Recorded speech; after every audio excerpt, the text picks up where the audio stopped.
अस्सलाम welcome back to this channel SW education. मेरा आज का जो टॉपिक है वो है the most important elements of literature by Mario Klarer. Mario Klarer ने जो एलिमेंट्स बताए हैं लिटरेचर के, उनमें सबसे पहला था जी फिक्शन। फिक्शन पर एक मैं जर्नल्स जो ओवरव्यू है फिक्शन का, इससे पहली वीडियो में मैं वो दे चुकी हूँ, ठीक है, लेक्चर 1 में। तो आप अगर चाहते हैं कि फ़िक्शन को पूरी तरह से समझे तो आप पहले उसको देख लें, उस लेक्चर को, ठीक है।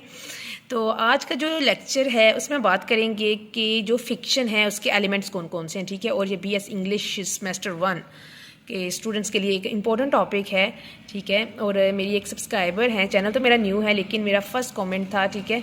उन्होंने कहा है कि फ़िक्शन के जो एलिमेंट्स हैं आप उन पर भी बात करें। तो ये जो वीडियो है ये मेरी उस सब्सक्राइबर के लिए डेडिकेट मैं करती हूँ, ठीक है।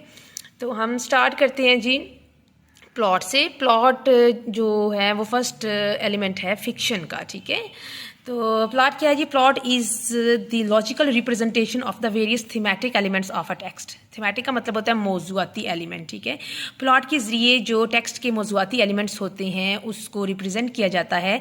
The presentation of the initial situation is disturb by a conflict with produces suspense and leads to climax और टर्निंग पॉइंट।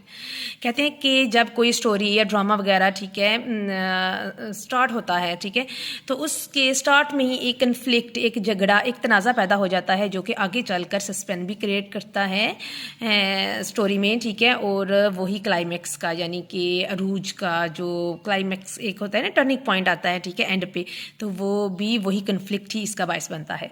उसके बाद है जी करैक्टर। करैक्टर में आता है A main character in a novel is the center character of the story, ठीक है।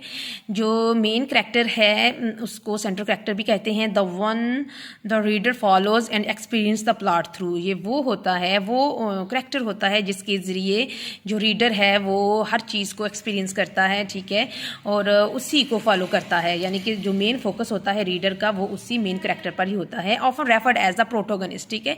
और उसको जो मेन करैक्टर होता है उसको लिटरेरी लैंग्वेज में हम प्रोटोगनिस्ट भी कहते हैं। Who actively derives the narrative. Narrative का मतलब होता है स्टोरी, ठीक है। वही नरेटिव को लेकर चलता है protagonist and faces the main conflict with in the story. और जो मेन तनाज़ा क्रिएट होता है, ठीक है, झगड़ा क्रिएट होता है, कन्फ्लिक्ट, वो भी इसी पर होता है, जो मेन करैक्टर होता है, ठीक है, उसी को लेकर कन्फ्लिक्ट क्रिएट होता है स्टार्ट में ही। ओके जी, थर्ड पर है जी point of view. Point of view में क्या आता है? The term point of view describes the way in which a text presents persons, events and settings, ठीक है। पॉइंट ऑफ व्यू क्या डिस्क्राइब करता है? वो तरीकाकार जिसके ज़रिए जो राइटर है वो अपने जो करैक्टर्स होते हैं और मुख्तलिफ किस्म के इवेंट्स आते हैं और सेटिंग्स को बयान करता है। The action of a text is either mediated through an exterior narrator, या तो फिर जो एक्शन होता है टेक्स्ट का उसको किसी एक्सटीरियर यानी बैरूनी नरेटर के जरिए बयान किया जाता है।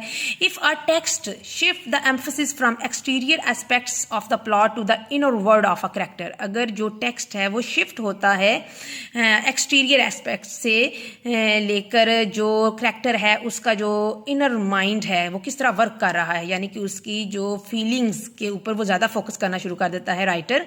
तो इस जो टेक्निक होती है उसको हम कहते हैं जी स्ट्रीम ऑफ कॉन्शियसनेस, ठीक है। Its narrative technique is referred to as stream of consciousness. ये एक लिटरेरी टेक्निक है जिसमें राइटर है वो अपने जो करैक्टर है उसका जो इनर वर्किंग ऑफ माइंड है उसको वो ज़्यादा प्रेफर करता है as compare to exterior one, ठीक है।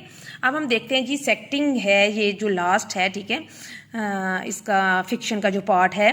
The term settings denotes the location, historical period and social surrounding in which the action of a text develops, ठीक है। ये जो हिस्टोरिकल पीरियड और जो इर्द गिर्द का माहौल होता है, ठीक है, उसकी लोकेशन होती है, सारी किस चीज़ में आती है? सेटिंग में, ठीक है। और यहाँ पर होती है वीडियो की एंडिंग। और अगर आपको वीडियो अच्छी लगे तो प्लीज़ लाइक करें, शेयर करें और बेल आइकन को प्रेस करें सब्सक्राइब करने के बाद, ठीक है। सब्सक्राइब करें और बेल आइकन को प्रेस करें so that you can get the notification of my coming videos, ठीक है। और अगर आपको कोई न्यू टॉपिक पर कोई न्यू वीडियो चाहिए तो आप मुझे कमेंट करके बताइए, ठीक है। इंशाल्लाह मेरी नेक्स्ट वीडियो होगी पोइट्री के ऊपर, ठीक है। थैंक यू, अल्लाह हाफिज़।